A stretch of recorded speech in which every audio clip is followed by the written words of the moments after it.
Welcome to Haverchat, a leadership podcast where we explore the principles, the stories, and the people that shape great leaders. Hello, everyone. I am Todd Wiesenberg, the Chief Culture Officer at Haverkamp Group.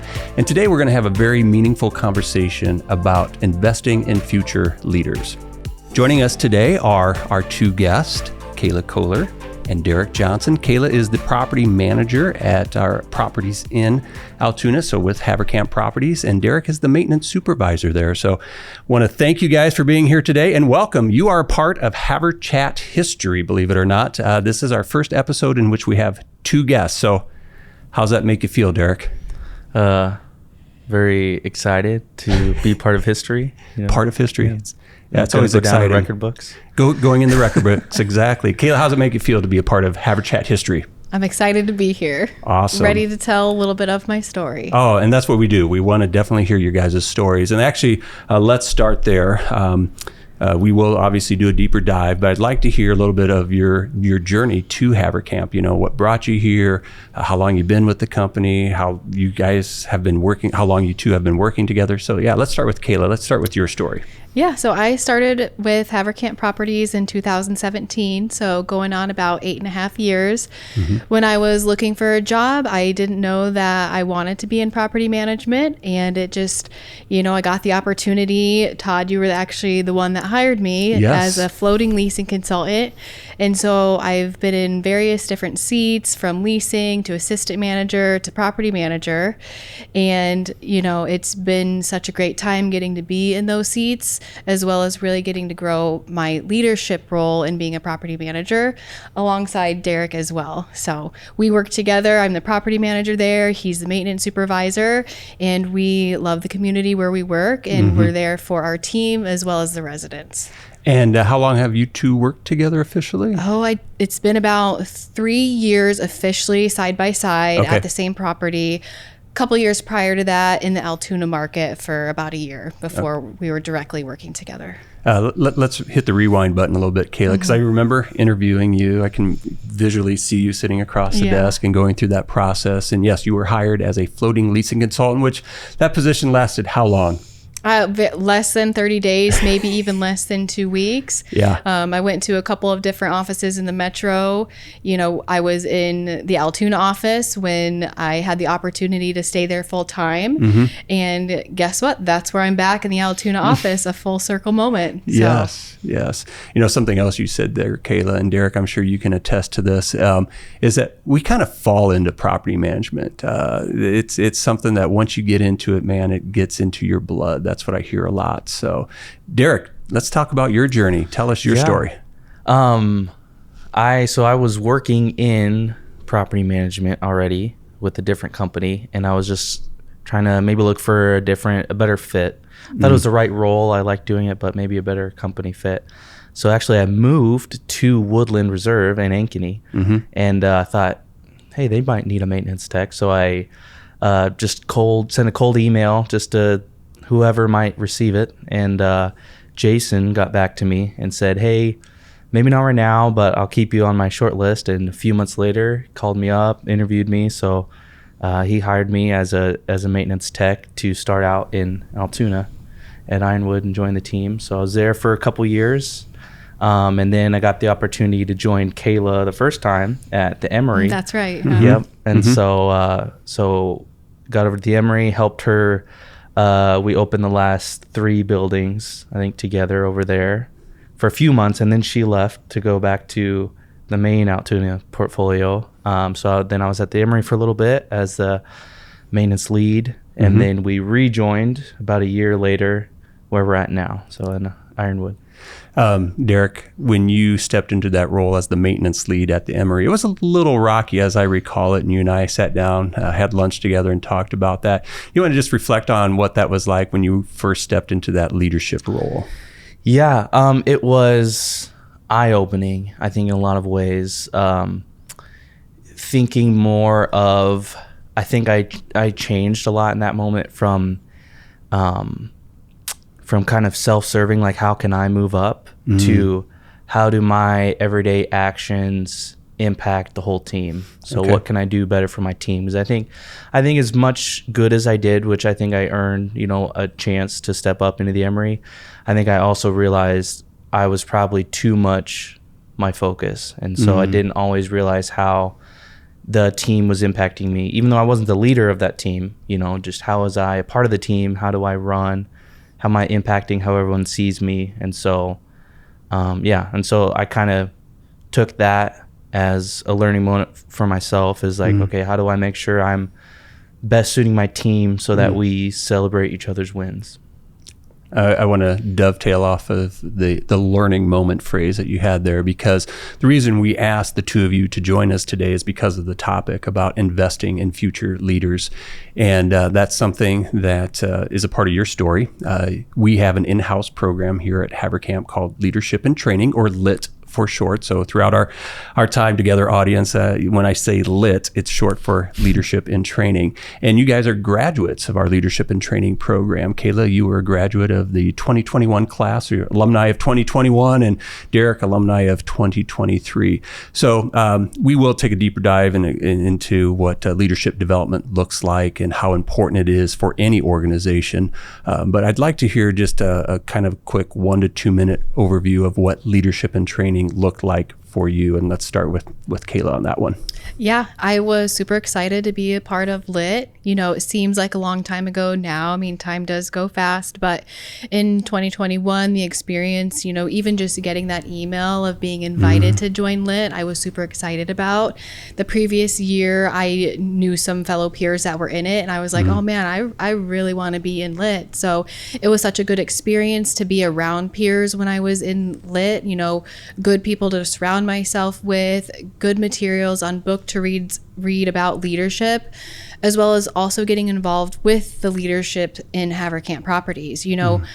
It's about getting more confident and speaking to leaders. You learn a lot when you talk to other people, especially people that have more experience than you in the workplace and supporting and leading others. So it really just was eye-opening and a great opportunity for me to learn and just to have that path of success that I could look forward to as becoming a leader. Okay. Derrek, what was it like when you got that email invite to Leadership and Training? It was really exciting. It was shortly after that transition that we talked about earlier, going to the Emory. So that was my first supervisory role, leading a team. So it was kind of that.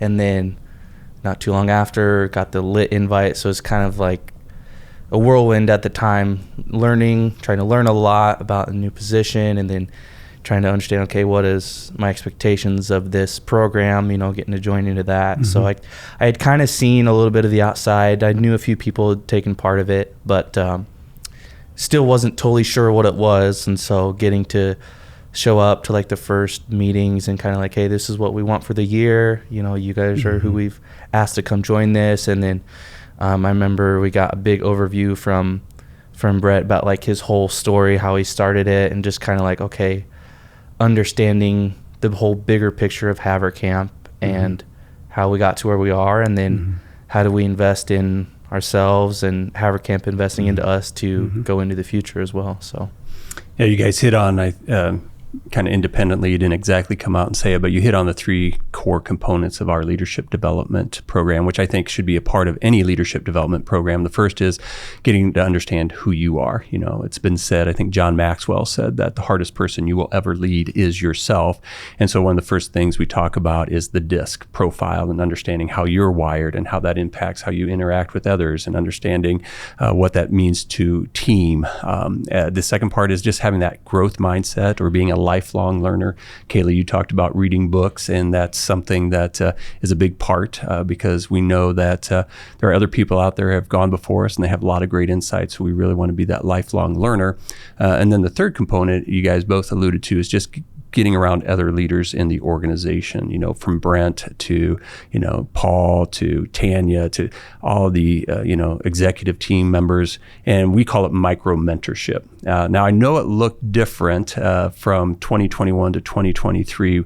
What was that micro mentorship, or those interviews? What was that like for you, Kayla? And then we'll talk about Derrek's experience. Yes, my experience was during the LIT program, we did interviews, one-on-one chats with, the leadership team of Haverkamp Properties. And I myself and just myself had to set up these meetings and have questions and conversations ready to go. And it was one of my first times actually sitting down with each one of these leaders and being able to personally ask them questions.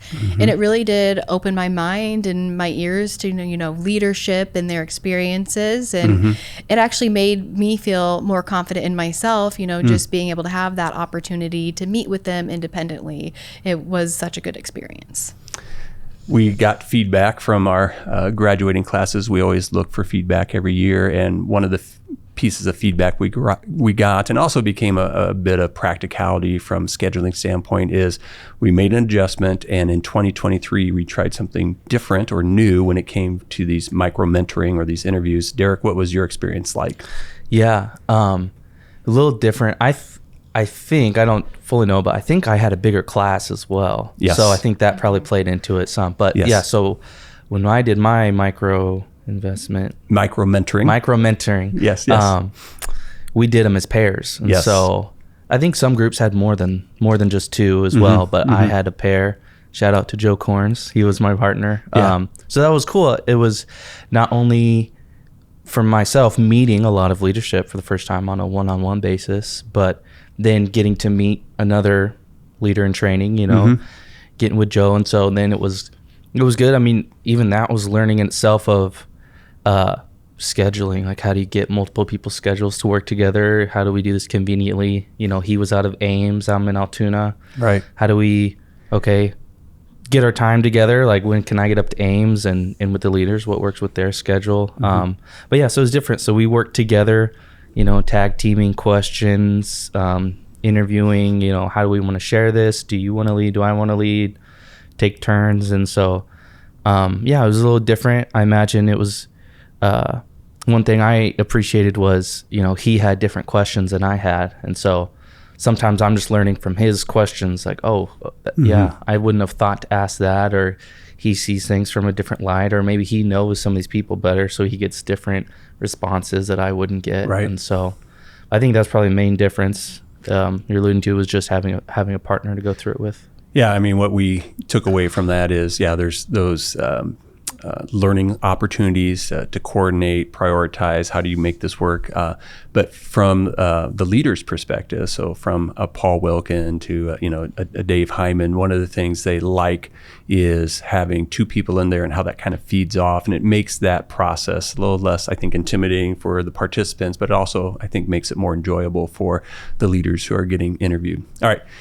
Want to transition. Actually, I want to ask you a question that I'm asking every guest on Haverchat is, I would like you to define leadership from your perspective. What does leadership, look like to you? How is it lived out? And we'll start with you, Kayla, your definition of leadership.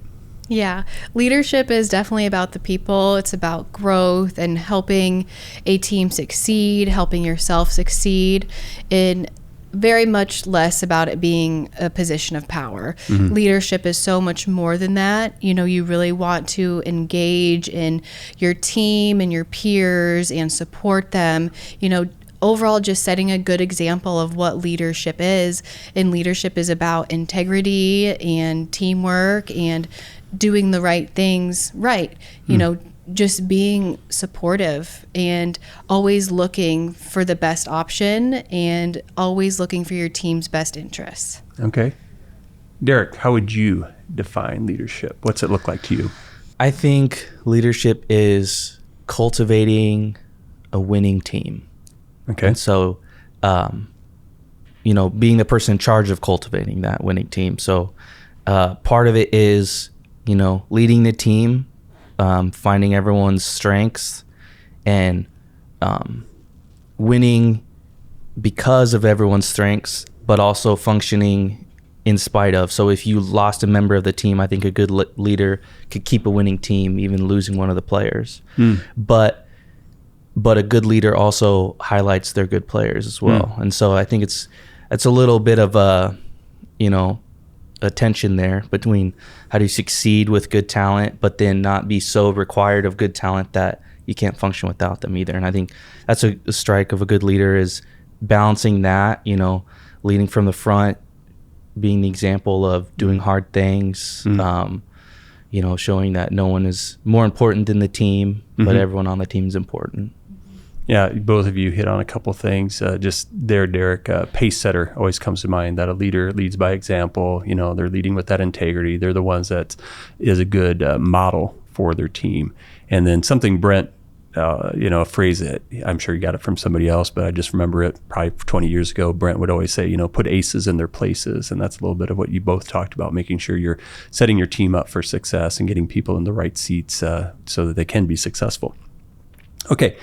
Let's talk about leadership and training and how it prepared you. So again, the topic here is leadership development, why it's important to organizations and why every organization should invest in their future leaders. So in what ways did LIT prepare you for leadership today, Kayla? I think it prepared me in a way to not focus so much on what I need, but also what my team needs. When I was invited to LIT, I was in a community manager role, so I was managing a team very early on. But, as I grew into my next position, where I was managing more people, more of the maintenance side, it really made me understand that I need to focus on my team and the people I'm surrounding myself with and making sure that I'm doing the right things for them. So LIT prepared me by, we read books in LIT and we did lunch and learn. So just hearing different perspectives of other issues people have faced and how to problem solve. Really, it just helped me problem solve with my team, take time to slow down and understand, especially with DISC. We did the DISC assessment, and your team works in different ways than maybe I do. And so it's important for me to learn how my team thinks, how they act, and why they do what they might do, and find a way for us all to succeed together. So it helped me open my eyes to what other people are thinking. Leadership is about leading people, and it's like I said, it's about the people and learning about them. Okay. Thank you, Kayla. Derrek, how about for you? Yeah, I think one of the values that's really added is, especially from, the company of Haverkamp's perspective, is I think it helps people not only grow as leaders, but grow into the leadership that Haverkamp would like to see. And so I feel like it was, from hearing Brent's story to hearing the stories of all the leadership team, it's like, okay, I know these people now. I want to buy into the vision that they put for us, or the places they want us to go and see. And it's like, instead of it just being leadership, the anonymous space, it's like, no, it's Dave and Todd and Tanya. And it's like, okay, I know these people, and I know that when they push something out, it's for a reason. They have good experience. I've interviewed them, I trust their decision making. And so everyone's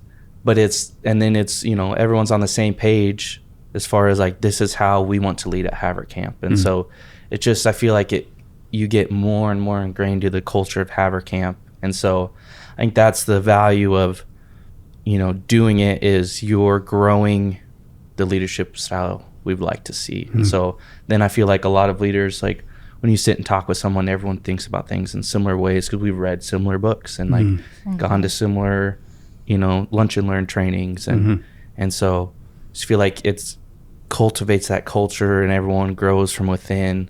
And that's a huge value of Haverkamp doing it ourselves versus, outsourcing it, because then you get different things from different people. It's like everyone who's been through it shares that experience and shares that learning. And, it's very similar between everyone.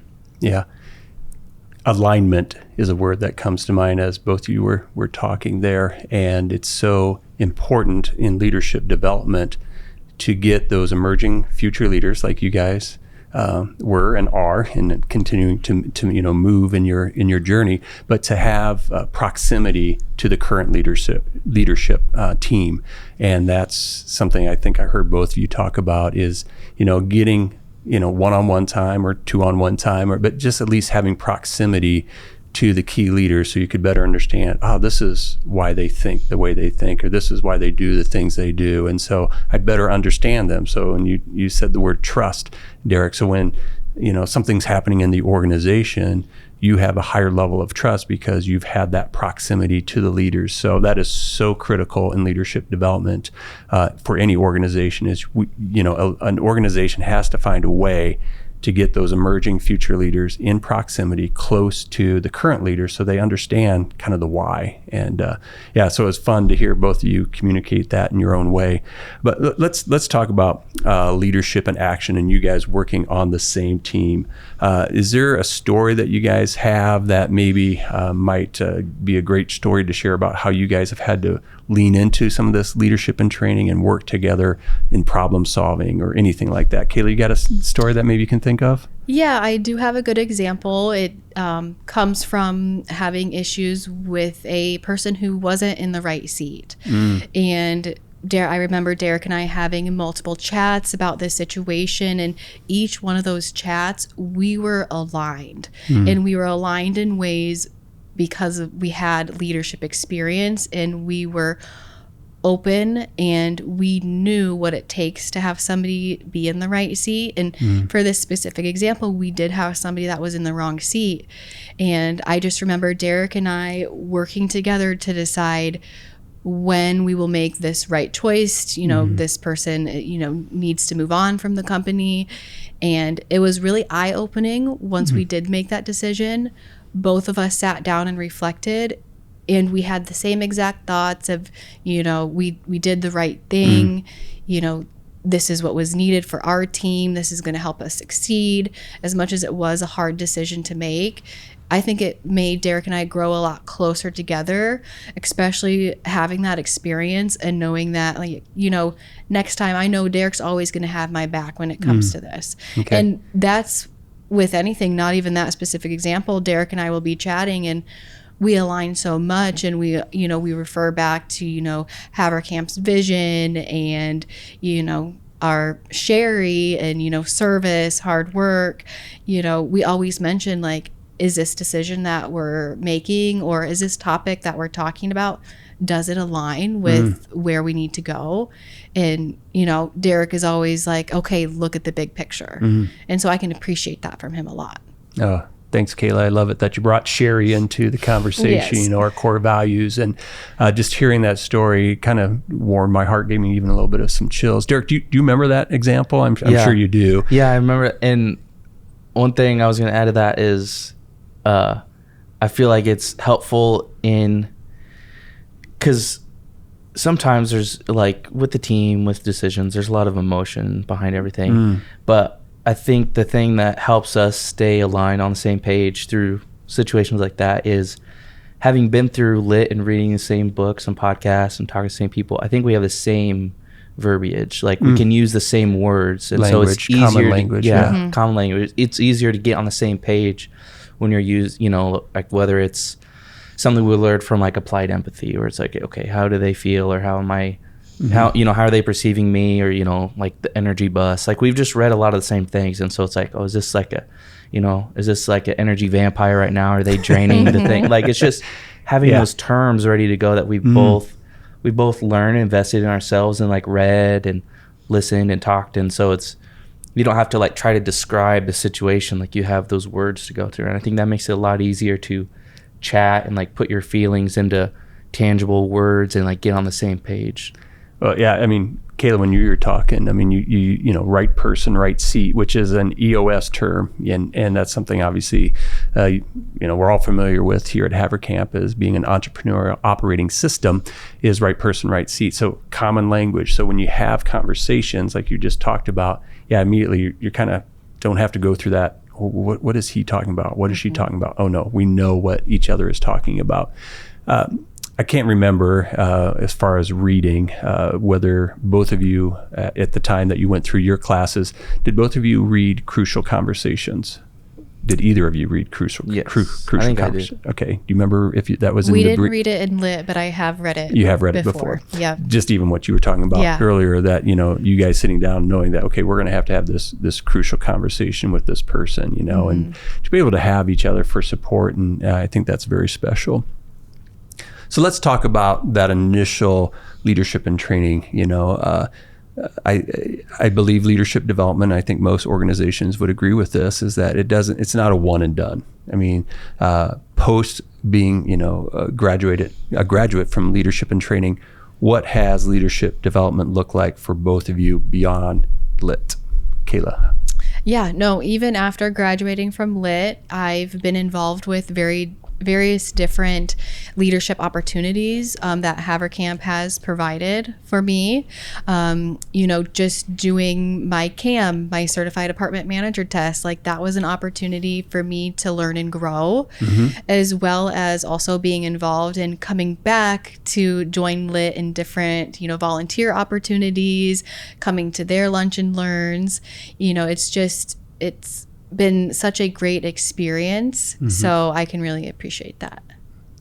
Derrek, how about for you? What's it look like since graduating? Yeah, I've always been a big fan of like leadership and just learning, and so prior to lit and since lit, like I'm really big into podcasts, so I listen to multiple leadership podcasts. Reading books, like for personal, like we've done a couple, like even as rocks, where it's like, all right, let's read this leadership book as a team or individually. And so I'm always looking for opportunities. So yeah, I mean, just whatever leadership content I can eat up, like this podcast, like was great for me, just something. And it's fun because it's like close to home, right. People, but yeah. So my probably number one form is listening to podcasts, whether it's like Craig Rochelle or John Maxwell, or listening to their audiobooks, or just as much as I can get. I want us to kind of pretend for a moment. All right. I want you to pretend that you're about ready to have a conversation with an emerging leader. Soon we'll be having our nominations, and we'll be reaching out to people within the organization to be a part of the 2026 leadership and training class. So you have an emerging leader in front of you, and what advice would you give that emerging leader who is just starting their journey? And what would you tell them, Derrek? I would say don't wait to start now. Managing a team is difficult, but when you have a title of leadership, the top down leading your team is one of the easier aspects, because you have the title. It gives you a little bit of authority. I think one of the most challenging things in leadership is leading horizontally, like to peers, or vertically to your superiors. And so that's something you could do anywhere. So it's like, okay, which is like one of those growth opportunities we talked about earlier, was, at that time, was I leading my peers very well in a positive way? What kind of impression was I leaving? Or how do I influence, my leaders' decisions in a positive way? So how do you lead up and sideways? And you can do that anywhere. So that's the number one thing, because leaning down, as tough as it is to manage a team, you have the title in your favor. So even if you're, a quote unquote bad leader, you can always just say, because I said so, or something. But you can't do that when they're your peers or they're your superior. And so that's one of the things, and that I think that takes the longest, to learn how to cultivate that relationship and learn how to lead that way well. And so start now. Gotcha. All right, Kayla, what advice would you give to an emerging leader? Well, I already had the opportunity to give this advice last year when I had one of my staff members get invited to join lit. And I can remember her getting the email and me running right over to her office and, asking her thoughts. And she was nervous, so I already was ready to give my spiel of like, you're ready for this. This is something that's going to be a great opportunity. And just like Derrek said, it's, she maybe wasn't in a position where she was, leading down, but an opportunity to take that information early on, and especially so early on in her career, that she could take that and go so far with it. And I remember telling her, like, this is a great opportunity for you. Haverkamp inviting you to this, it's a real investment. And so, I saw her eyes light up when I was, talking to her about it. Because, I'm sure it's a little nerve-wracking getting that email, what is this all about? So to have my support, and like I would say it to anybody that's going to be in the program, is you have to soak it all in. Be a sponge. Take the information and, take all the notes you need, but really learn how you can apply it and start applying it right away, because that's only going to open the door for you down the road. Nice. Yeah. Part of being a leader is sometimes being a champion or a cheerleader for your team members and encouraging them rightly. And being that person in their corner. Our leadership team is currently reading a book called Unreasonable Hospitality. And I think it's going to make our library for required readings. But anyway, the author, Will Gadara, talks about everybody is really never ready for that next position, and to move up. But that's everybody's journey, but that's how you learn and that's how you grow. And he does a much better job of articulating it. But yeah, there's a certain amount of, hey, you just got to take that step and you've got to go do it. And to your point, you can start now in different ways. And I really appreciate what you talked about, leading horizontally and leading up even.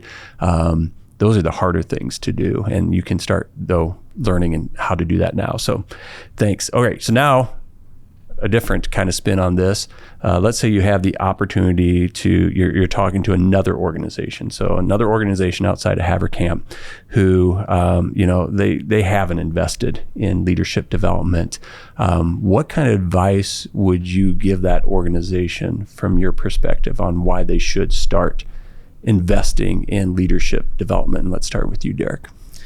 Yeah, I think the why you should start investing is because it's how you grow your culture, not just your leadership culture, but your company culture. And, part of the way I view leadership is like building that team, a winning team.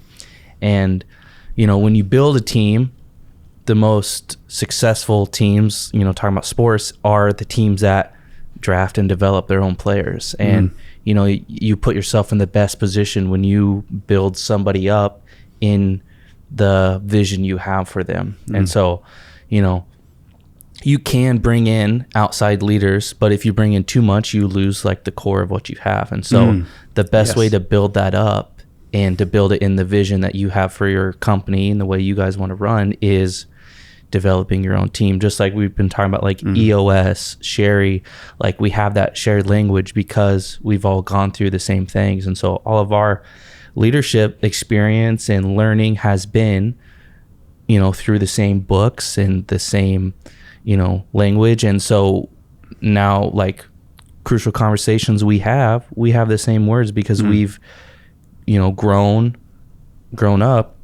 in leadership under that same Haverkamp culture and vision. And so, at a certain point, you don't have to always think about, is this, a Haverkamp decision, because that's just how you're built. Like, those decisions are built in. And so that's the value I would give to other organization of when you invest in your own leadership and growing them, your future leaders, you're growing them in your vision for your company. And that's, that's how you're going to sustain a culture. It's, you're keeping it pure. Like, you're not mixing in too many different things.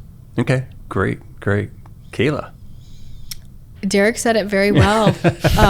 But I would say to another organization that this is a great opportunity to have your employees feel valued. I, from my experience, it made me feel important being a part of LIT, and it really did create a sense of value. And I think for other organizations that haven't done this yet, it would really create a sense of togetherness, being on the same page, having the same, vision and goals, and just growing that leadership within. There's a lot to say about having an organization and being able to show the outside world what that's like with having that leadership grow within the company. We're doing LIT and multiple people each year get to be involved, and it just shows the growth over time of like, hey, we've been doing this and we've had these people being lit. Where are they now? And it just like a company could be able to see, look what we've done with just putting a little extra value and importance on our employees. Nice. Well said. Derrek, you used the word sustainable, and that's one thing that as I talk to other leaders about the importance of having a leadership development program is it helps sustain the culture, kind of keep it going. But also to the point of growth is it's scalable. So when you do have a leadership development program where you're investing in helping them feel valued, you're going to create, and as a company grows, you're going to create opportunities to scale and take people from within and give them opportunities to grow. You're always going to have those pieces that you're pulling in from the outside, and that's important because you do need to have that diversity and different way of thinking about things. But as much as possible, leadership development's about sustainability and scalability. So as we begin to start to wrap things up, is there anything that you wish you would have said that you didn't have the opportunity to say? And we'll start with Kayla. Leadership is something that I would say from a young part of my career, like I said, I didn't really see myself in property management. When I started with Haverkamp, I wasn't really sure where I was going to go. But within that first couple of years, I understood that there was a path for me. Okay. And being invited to join LIT even just made my eyes open up so much more to what the opportunities could be. And to say myself that I reached those and in support with Haverkamp really means a lot. I want people to buy into me and I want to buy into Haverkamp and just have that overall great experience and support of working for a company that, pours into their staff. And we've said that a lot, I think, in this chat. So, yeah. Well, thank you, Kayla. Derrek, anything left unsaid that you'd like to say? I think, just encouragement to people, which is what LIT is just investing in yourself. You can't grow like with, fitting with Haverkamp's 10X vision. You can't, to stay a part of the picture, you have to grow with the size of the company, or like the goldfish metaphor, like as the tank grows, like you need to grow with it. And so to be a part of the vision going forward, you got to continually invest in yourself. And it's not just doing it for yourself for selfish reasons. The better you are for your team, and then everyone succeeds, when the leader gets better, to borrow a term. But it's just like investing in yourself to help everyone and, to help the vision and move forward. So just always, continue that path of learning and growing. Oh man, I so badly wanted to finish your sentence when you said, the Craig Rochelle, when the leader gets better, everyone gets better, and that's so true. And leadership development, so critical for any organization. And I really appreciate the two of you and what you've put into it and how you guys have grown. It's fun to be able to sit on this side of the table and interview you two, and knowing your history and your story, and excited about what the future holds for you. And I really we all appreciate what it is that you do. And thanks for taking the time and being our guest here today. Thank you. Oh, yes, you're welcome. And to our listeners, I'd like to say thank you for joining us today at Haverchat, a leadership podcast. We hope that today's conversation inspires you to reflect on what it means to be a leader and how investing in future leadership is critical. Be sure to follow Haverchat as we have more conversations with leaders who are making a difference each and every day. So until next time, keep leading with purpose.